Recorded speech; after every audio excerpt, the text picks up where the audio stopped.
اہم ساتھی ہیں جس کو ہم سفر کہا جاتا ہے۔ اسلام بیوی کے بارے میں کیا درس دیتا ہے؟ اور فیملی ممبر سے اب بھی بہت پیار کر رہے ہوتے ہیں مگر بعض اوقات بیوی کو بڑا ڈیگریڈ کرتے ہیں۔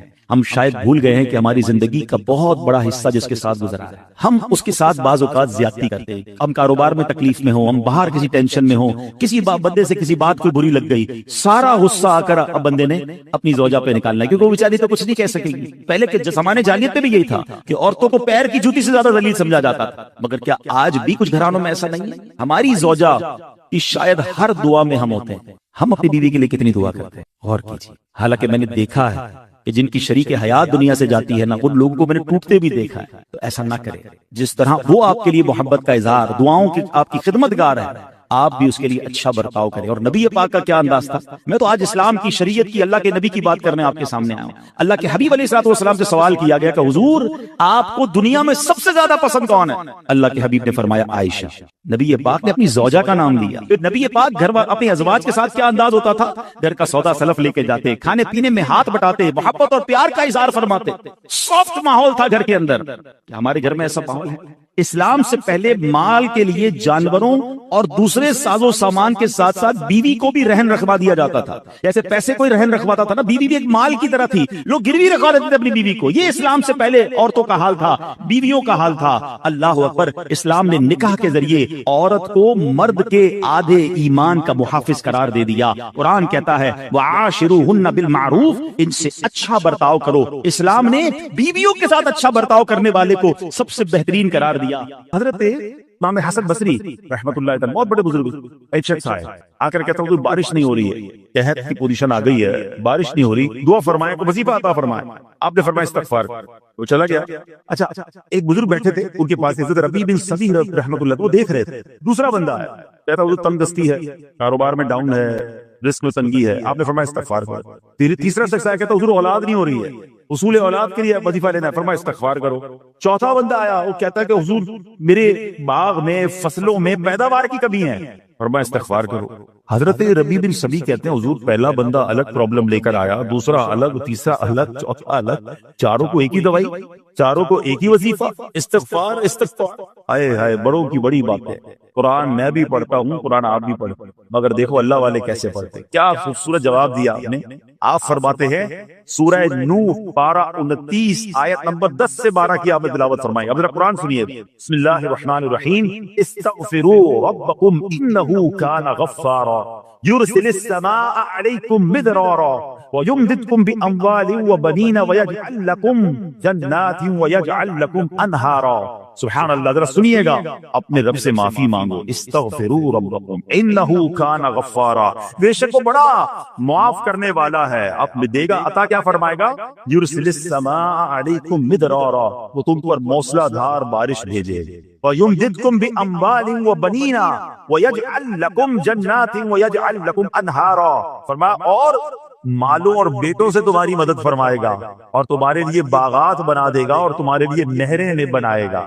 باغات بھی بڑھ رہے ہیں، اولاد بھی عطا ہو رہی ہے، مال بھی بڑھ رہا ہے، بارش بھی ہو رہی ہے، اس چیز سے، استغفار سے۔ تو استغفار یہ آپ کے بہت سارے پرابلمز کا حل ہے، مسائل کا حل ہے، بس اپنی زبان استغفار سے تر رکھے۔ اچھا پھر اس پہ تھوڑی سی شرمندگی، ایسا نہیں کہ استغفار بھی ہو رہا ہے اور دماغ کہیں اور ہے، مسکرا بھی رہے ہیں، ہنس بھی رہے ہیں، اور استغفر اللہ، کسی سے معافی مانگتے ہوئے ہنستا ہے کیا بندہ؟ استغفر اللہ ربی من کل ذنب واتوب الیہ، یا اللہ میں اپنے سارے گناہوں سے تجھ سے معافی مانگ رہا ہوں۔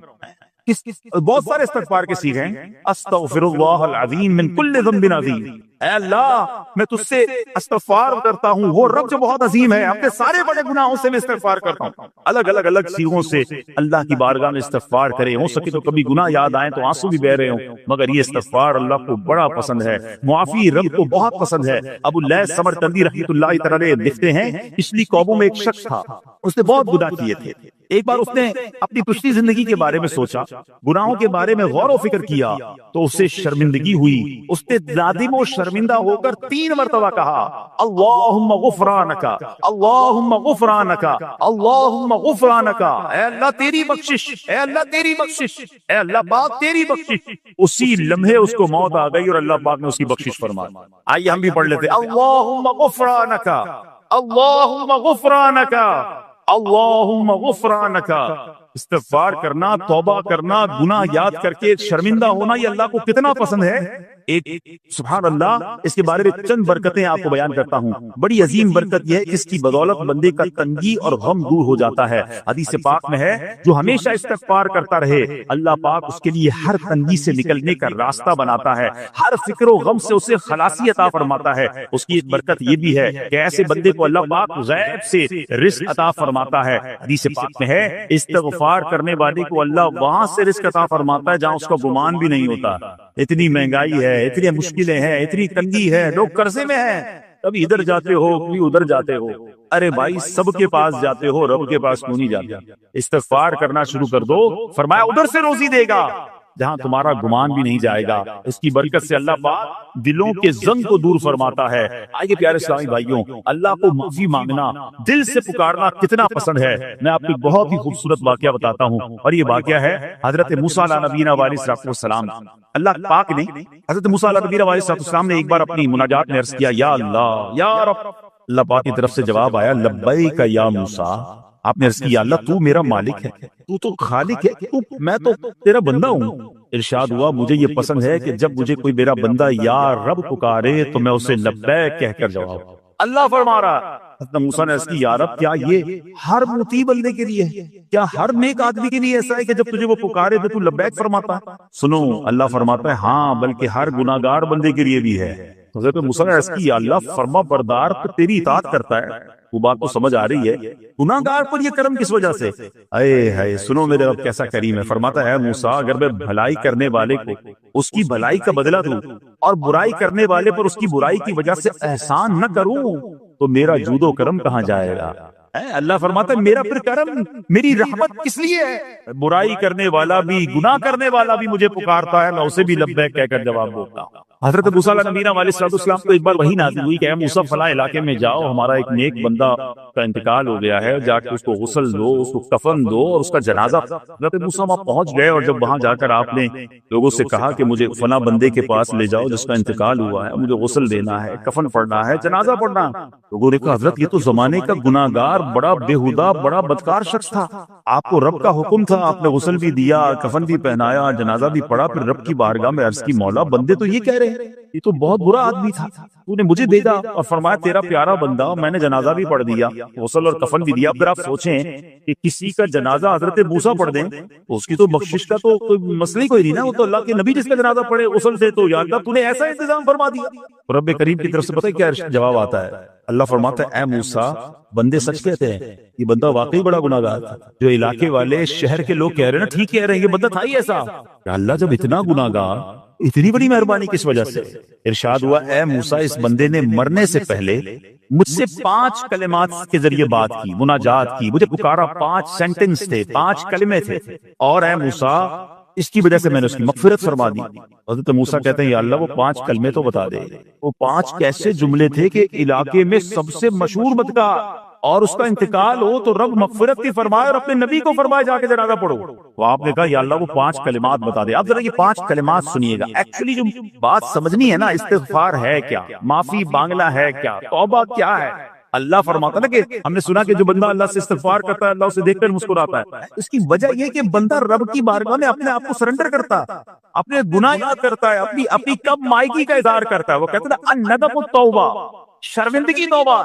شرمندہ ہو جائے نا انسان. دنیا میں پتہ کیا معاملہ ہے، ہم کسی عدالت میں جا کر کہتے ہیں ہم نے جرم کیا، اقبال جرم، تو کیا ہوتا ہے جج کہتا ہے پھر اس کو گرفتار کرو اور سزا سناؤ. بندہ خود ہی مان رہا ہے، گواہوں کی ضرورت کیا ہے. دنیا کی عدالت میں اقبال جرم پر سزا ملتی ہے. میرے رب کی رحمت کی عدالت دیکھو، بندہ وہاں جا کر اقبال جرم کر لے، شرمندہ ہو جائے، معافی مانگ لے، اللہ اس کے سارے گناہ معاف فرما دیتے. یہ فرق ہے دنیا والوں میں اور رب کی عدالت میں. سبحان اللہ. وہ حضرت موسیٰ کہتے ہیں یا اللہ وہ 5 کلمے بتا، اور بتائے گئے تو وہ 5 کلمے سنیے گا ذرا. وہ بندہ کہتا ہے مرنے سے پہلے اے رب تو جانتا ہے میں نیکوں سے محبت کرتا ہوں اگرچہ خود نیک نہیں. یا رب تو جانتا ہے میں فاسقوں سے بغض رکھتا ہوں اگرچہ میں خود فاسق. سمجھ رہے بات؟ اللہ نیکوں سے پیار کرتا ہوں، مجھے پتا ہے میں خود نیک نہیں ہوں. میں گناہ گاروں سے نفرت کرتا ہوں حالانکہ میں خود بھی گناہ گار ہوں. کہیں بھی اپنی بڑائی نہیں ہے، میں گناہ گار، میں بدکار، مگر اللہ میں پیار کرتا ہوں نیک لوگوں سے. تیسرا جملہ کیا تھا؟ یا رب اگر مجھے معلوم ہو جائے کہ میرے جنت میں داخل ہونے سے تیری ملکیت میں کوئی کمی آ جائے گی، اے اللہ میں تجھ سے پھر جنت کا سوال کرنا چھوڑ دوں، مجھے یہ پتا ہے یا اللہ تو نے مجھے جنت میں داخل کیا نا، تیری جنت میں کوئی کمی نہیں آئے گی، بہت بڑی ہے، اب مجھے داخل بھی کرنے سے تیرا کچھ نہیں جائے گا، اگر کچھ جاتا ہوتا تو یا اللہ میں جنت تیرے سے مانگنا چھوڑ دیتا۔ چوتھا جملہ کیا ہے؟ اے رب اگر مجھے معلوم ہو جائے کہ مجھے جہنم میں داخل کرنے سے تیری ملکیت میں اضافہ ہو جائے گا تو میں پھر جہنم سے پناہ نہیں مانگوں گا، یعنی اگر تو تیرے ملک میں تیری شان میں اضافہ ہو رہا ہے مجھے جہنم میں ڈالنے سے، پھر تو میں نہیں کہوں گا تجھے کہ جہنم سے نکال، مگر مجھے پتا ہے تو پہلے ہی مالک ہے، تو پہلے ہی خالق ہے، سب کچھ تیرا ہے، مجھے جہنم میں ڈالنے سے تیری کوئی ملکیت میں اضافہ نہیں ہونا۔ اور آخری بات کیا کہتا ہے؟ یا رب اگر تو مجھ پر رحم نہ کرے گا تو پھر کون کرے گا؟ اللہ فرماتا ہے اے موسیٰ میں نے اس پر رحم کیا، یہ میرے کرم کے لائق تھا، میرے کرم کی لائق نہیں تھا کہ میں اسے ناکام لوٹا دیتا، جب اس لیے کلمات کہے تو میں نے اسے درگزر فرمایا، اس کی مغفرت فرما دی اور میں ہی بخشنے والا مہربان۔ تو اے میرے پیارے اسلامی بھائیوں، آج وہ کام سیکھ کے جانا ہے، سمجھ کے جانا ہے، جس کو جو بندہ کرتا ہے تو رب کی رحمت گویا مسکراتی ہے، وہ یہ ہے کہ اللہ سے معافی استغفار کرتے رہیں، اللہ کو راضی کرنے کی کوشش کرتے رہیں، اپنے گناہوں پر ندامت رکھیں، کہ جو معافی مانگتا ہے نا اللہ اسے بہت پسند فرماتا ہے۔ حدیث پاک میں آتا ہے التائب من الذنب کمن لا ذنب له، گناہوں سے توبہ کرنے والا ایسا ہے جیسا اس نے گناہ کیا ہی نہیں ہے۔ اچھا اب ایک اور بہت پیارا عمل جس کو دیکھ کر اللہ مسکراتا ہے، وہی میں نے تفسیر بتائی کہ اللہ کی رحمت راضی ہو جاتی ہے اور اللہ کی رحمت برستی ہے، رب راضی ہو جاتا ہے۔ نبی پاک علیہ السلام نے فرمایا 3 بندے ہیں اللہ پاک انہیں دیکھ کر مسکراتا اور کیا ہوتا ہے؟ فرمایا اور بہت خوش ہوتا ہے۔ اب وہ 3 بندے کون سے ہیں؟ چیک کرنے ہم ان میں ہیں کہ نہیں۔ فرمایا نمبر 1 وہ بندہ جو رات کو اٹھے، بستر چھوڑے، اچھی طرح وضو کرے، پھر نماز پڑھنے کھڑا ہو جائے، اسے دیکھ کر اللہ پاک فرشتوں سے فرماتا ہے اے فرشتوں بتاؤ میرے بندے کو نیکی پر کس نے اکسایا ہے؟ فرشتے عرض کرتے ہیں مولا تو بہتر جانتا ہے۔ اللہ پاک فرماتا ہے ہاں میں جانتا ہوں مگر تم مجھے بتاؤ۔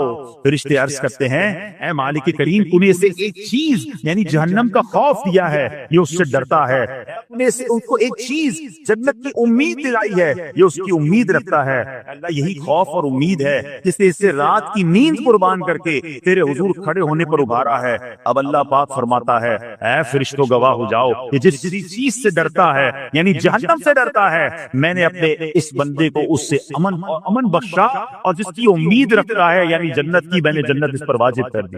رات اٹھ کر جب دنیا سوئی ہو بندہ اٹھ کر تہجد کی نماز ادا کرے، اللہ کی بارگاہ میں آنسو بہائے، اللہ فرشتوں کے سامنے گویا فخر فرماتا۔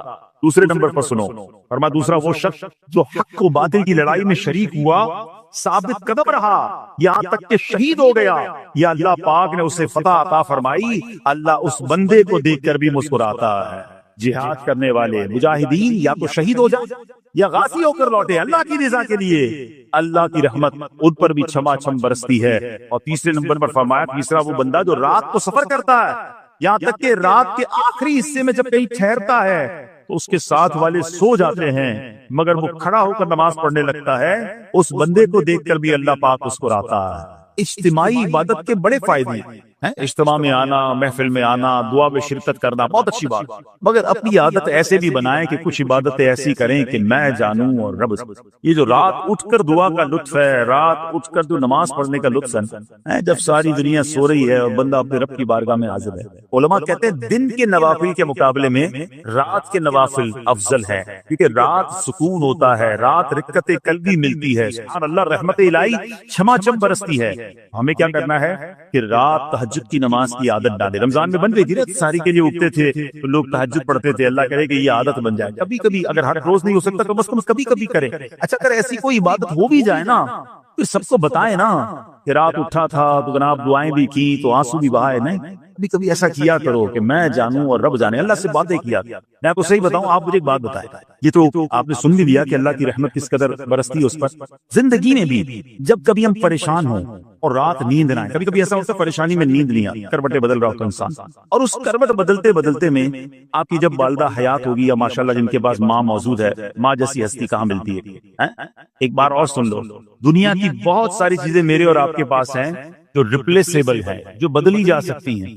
موبائل فون لیتے ہیں، بڑی خوشی سے لیتے ہیں، مگر نیا ماڈل آتا ہے تو لوگ بدل دیتے ہیں۔ سواری لیتے ہیں بڑی خوشی ہوتی ہے، مگر جب نئی سواری آتی ہے تو ریپلیس بدل دیتے ہیں، ماڈل نیا آ گیا بھائی اب وہ پرانی لگتی ہے۔ اگر یاد رکھو ماں باپ چلے جائیں نا اس کے بعد ماں باپ دوبارہ نہیں بھائی، ان کا کوئی نیا ورژن یا نیا ماڈل نہیں ہے تو ان کی قدر کر لو، ان کی دعائیں لے لو۔ تو بہرحال آپ کبھی کبھی تکلیف میں ایسا ہوا ہو کہ رات کو نیند نہ آئی ہو، بے قرار ہو کر ماں کے پاس گیا، آنکھوں میں آنسو لے کر کہ ماں میں پریشان ہوں، بیمار ہوں، یا قرضے میں ہوں، یا فلاں پرابلم ہے۔ ماں نے کیا کیا؟ کروٹ بدل کر سو گئی کہ بیٹا تو جان تیرا کام جانے، یا ماں خود بھی بیدار ہو گئی، سینے لگایا اور دعا کرنا شروع کر دی۔ بھائی ہم روئے تو ماں بھی روئی، یہ ہے نا ماں میری تکلیف۔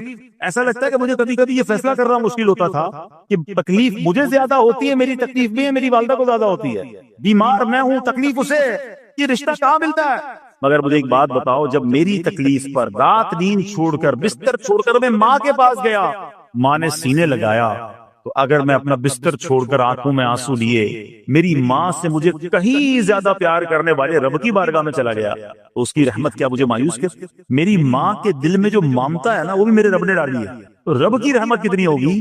تو کبھی کبھی اللہ کی بارگاہ میں رات کے سپہر حاضر ہوا کرو، جو پرابلم ہے آپ کی، جو مشکل ہے آپ کی، آپ یقین کریں، آپ اللہ کی بارگاہ میں تہجد کے وقت رات کے آخری پہر آنسو بہائیں، دعائیں کریں، نوافل پڑھیں، پھر دیکھیے آپ کے دل کو تسلی کیسے ہوتی ہے، آپ کا ایمان تازہ ہو جائے گا، اور آپ نے دیکھا کہ ایسے وقت عبادت کرنے والوں سے رب کتنا راضی ہوتا ہے۔ اللہ کرے یہ بات ہمیں سمجھ آ جائے۔ اسی طرح عظیم صحابی حضرت عبداللہ ابن مسعود رضی اللہ عنہ سے روایت ہے، پیارے آقا مکی مدنی مصطفیٰ صلی اللہ تعالی علیہ وسلم نے فرمایا، ایک بندہ رات کو اٹھتا ہے، اچھی طرح وضو کرتا ہے، پھر اللہ پاک کی حمد کرتا ہے، اس کی بزرگی بولتا ہے، اپنے نبی علیہ الصلوۃ والسلام پر درود پڑھتا ہے، قرآن کھول کر پڑھنا شروع کر دیتا ہے، یہ وہ بندہ ہے جسے دیکھ کر اللہ پاک مسکراتا ہے اور فرماتا ہے دیکھو میرا بندہ عبادت کر رہا ہے جبکہ اسے میرے سوا کوئی نہیں دیکھ رہا۔ اللہ، یہ کاش ہمیں عادت بھی جائے کہ ہم اکیلے میں عبادت کریں، انفرادی عبادت کریں، میں جانوں میرا رب، کبھی تلاوت کریں، کبھی درود پڑھیں، کبھی دعائیں کریں، کبھی آنسو بہائیں، سبحان اللہ، اس کا بدل ہی اور ہے۔ ہاں کبھی ایسا ہونا چاہیے، ہم محفل میں عشق رسول کے عالم میں رو بھی پڑھتے ہیں، مدینے کی یاد ہو، نعت شروع ہو تو ہماری آنکھوں میں آنسو آ جاتے ہیں، یہ بھی اچھی بات ہے، مگر کبھی کبھی رات ایسی بھی ہونی چاہیے کہ دل میں ہو یاد تیری گوشئے تنہائی، دل میں ہو یاد تیری گوشئے تنہائی ہو، پھر تو خلوت میں عجب انجمن آرائی۔ کبھی زندگی میں ایسی راتیں بھی آنی چاہیے، وہ ہے نا، جاگ اٹھا اشکوں کا مقدر، عشق نبی میں روتے روتے کیسی گزری رات نہ پوچھو۔ کبھی کبھی ایسی رات بھی گزرنی چاہیے کہ آقا کی یاد میں آنسو بہ رہے ہوں، مدینے کی یاد میں، گھر والوں کو بھی پتہ نہ چلے، ہلکی ہلکی آواز میں کبھی نعت شریف لگا لیا کریں، کبھی مناجات لگا لیا کریں، ہم پتہ نہیں کیا دیکھتے دیکھتے سوتے ہیں، کاش انہی تصورات میں آنکھیں بند ہوں کہ میں سو جاؤں یا مصطفیٰ کہتے کہتے، میں سو جاؤں یا مصطفیٰ کہتے کہتے، کھلے آنکھ صلی اللہ کہتے۔ جو مدینے کے تصور میں سوتے ہیں نا، پھر خواب میں زیارت بھی کر لیتے ہیں۔ خواب کا ایک فنامنا یہ بھی ہے، آپ جس چیز کے بارے میں سوچتے ہوئے سوتے ہیں نا، عموماً گندی باتیں دیکھ کر، گندی چیزیں دیکھ کر سوتے ہیں، پھر ایسے ڈراؤنے خواب بھی آتے ہیں، انہیں ٹینشن بھی آتی ہے، فلموں میں بھی مار دار دیکھی، خواب میں بھی لڑائی جھگڑے دیکھ رہے۔ جو مدینے کی یادوں میں سو رہا ہے، جو باوضو سو رہا ہے، جو اللہ کا ذکر کر کے سو رہا ہے، جو نوافل پڑھ کے سو رہا ہے، پھر دیکھو خواب میں بھی کہاں کہاں کی سیر کرے گا انشاءاللہ۔ تو اپنی خلوتوں کو اچھا کریں، اپنے اکیلے وقت کو بھی خوبصورت کریں، آنسو بہائیں، اور سبحان اللہ تہجد پڑھنے والوں کے چہروں پر نور بھی آ جاتا۔ ہاں یہ ایک الگ نعمت انہیں ملتی ہے، اللہ نصیب فرما دے۔ اچھا ایک اور خوبصورت کام، اللہ کریم جنہیں دیکھ کر مسکراتا ہے۔ فرمایا حضرت ابو سعید خدری رضی اللہ عنہ فرماتے ہیں، رسول ذی شان مکی مدنی سلطان صلی اللہ تعالی علیہ وسلم نے فرمایا، 3 بندوں کو دیکھ کر اللہ پاک مسکراتا ہے، وہ قوم جو نماز میں صفیں سیدھی کرتی ہے، اور وہ بندہ جو اللہ پاک کی راہ میں جہاد کرتا ہے، تیسرا وہ بندہ جو رات کے اندھیرے میں عبادت کرتا ہے، انہیں دیکھ کر اللہ پاک مسکراتا ہے۔ جہاد والی بات اور رات والی عبادت کی بات تو ہو گئی، اب اس میں نئی بات سیکھنے کو ملی، صفیں درست کرنے والی۔ اب روز نماز پڑھ رہے ہیں، صفیں درستی کر رہے ہوتے، امام صاحب کہہ کے تھک جاتے، کاندھے سے کاندھا ملائیں، صفوں کو سیدھا کریں، صفوں کو سیدھا کرنے والوں کو دیکھ کر رب کی رحمت مسکراتی ہے، رحمت برستی ہے۔ ابھی کتنا آسان کام ہے، مگر اس کی طرف بھی توجہ نہیں ہوتی ہے۔ یاد رکھیے کہ صفیں سیدھی کرنا یہ بڑی نیکی ہے، اور اللہ کرے کہ ہم اس پر عمل کرنے والے بنیں۔ اور صفیں درست نہ کرنا ترک واجب، ناجائز اور گناہ ہے۔ سیدھی صفیں نہیں کرتے، ناجائز کرتے ہیں، گناہ کرتے ہیں۔ صف درست نہ کرنے سے نماز ناقص رہ جاتی ہے، اور یہ بعض اوقات وہ کہتے ہیں یار ہمیں نماز میں وسوسے بہت آتے ہیں۔ روایتوں میں آتا ہے صف درست نہ کرنا نماز میں وسوسے آنے کا سبب ہے۔ صفحہ ٹھیک نہیں ہوگی نا عجیب عجیب سی باتیں دماغ میں آئیں گی. کیوں؟ حدیث پاک میں آتا ہے شیطان تمہارے درمیان بھیڑ کے بچے کی طرح گھس جاتا ہے. شیطان صفوں میں گھس جاتا ہے. صف سیدھی نہ کرنے میں چہرہ بگڑنے کا اندیشہ ہے. اے ہائے اب ذرا غور کر لیجئے یہ کتنا ضروری ہے. قرآن کریم میں ایک سورت ہے سورہ صافات. اس مبارک سورت کی پہلی آیت میں اللہ پاک نے فرمایا والصافات صفا. ان کی قسم جو باقاعدہ صفے باندھے ہوئے ہیں. حضرت عبداللہ بن مسعود فرماتے ہیں یہاں صفے باندھنے والوں سے مراد فرشتے ہیں. حضرت جابر بن سمورہ رضی اللہ تعالیٰ عنہ فرماتے ہیں ایک دن پیارے آقا مکی مدنی مصطفیٰ صلی اللہ تعالیٰ علیہ وسلم تشریف لائے اور فرمایا تم ایسے صف کیوں نہیں بناتے جیسے فرشتے صفے بناتے ہیں. ہم نے عرض کی یا رسول اللہ صلی اللہ تعالیٰ علیہ وسلم فرشتے کیسے صف بناتے ہیں؟ فرمایا پہلے اگلی صف مکمل کرتے ہیں اور خوب مل کر کھڑے ہوتے ہیں. سبحان اللہ مبارک ہو مسلمانوں کو صفے سیدھی کرتے ہیں اچھی طرح کاندھے سے کاندھا ملاتے ہیں گویا یہ فرشتوں کا کام کر رہے ہیں فرشتوں والا کام کر رہے ہیں. تفسیر تبین ہے فاروق اعظم رضی اللہ عنہ کا یہ معمول تھا جب نماز پڑھانے لگتے تو نمازیوں کو فرماتے صفے سیدھی کر لو اے فلاں ذرا آگے ہو جاؤ اے فلاں ذرا پیچھے ہو جاؤ. پھر فرماتے بے شک اللہ پاک تمہیں فرشتوں کی طرح دیکھنا پسند فرماتا. تو صفے سیدھی رکھنا یہ فرشتوں کا انداز ہے اور اللہ کی رحمت خوب برستی ہے گویا رب مسکراتا ہے انہیں دیکھ کر. تو اے میرے پیارے اسلامی بھائیوں اور بھی بہت سارے کام ہیں جس کو دیکھ کر جن کو کرنے سے اللہ کی رحمت چھما چھم برستی ہے. بہرحال جب نے 3-4 باتیں سنی ہیں آج سے اس کو نیت کر لیتے ہیں کہ خوب اللہ کی بارگاہ میں ہم استغفار کریں گے اپنے گناہوں پر معافی مانگیں گے. انشاءاللہ راتوں کو اٹھ کر جب لوگ سو رہے ہوں گے اللہ کی بارگاہ میں عبادت کریں گے. اسی طرح فرمایا کہ صفوں کو درست کریں گے اور انشاءاللہ رب کی بارگاہ سے خوب رحمتیں لوٹیں گے. اے میرے پیارے اسلامی بھائیوں یہ سب کب ہو سکے گا کہ جب ہم اچھے ماحول میں رہیں گے. تہجد تو جب پڑھیں گے نا جب پہلے فرض پڑھیں گے جس کی فرضی قضا ہو رہی ہے اس کو تہجد کی باری کب آئے گی.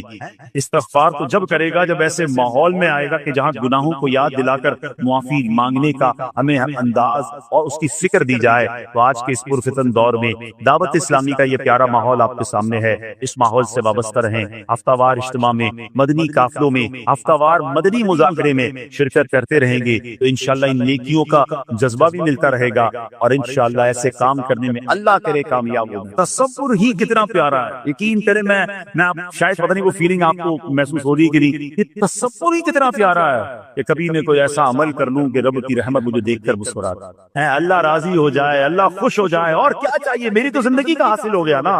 تو اب یہ 3-4 کام آپ نے سن لیے ہیں اس کو عمل کرنا شروع کر دیں. اللہ کریم سے دعا کرتا ہوں کہ رب کریم اپنی رضا والے کام ہمیں بڑھ چڑھ کر کرنے کی توفیق عطا فرمائے.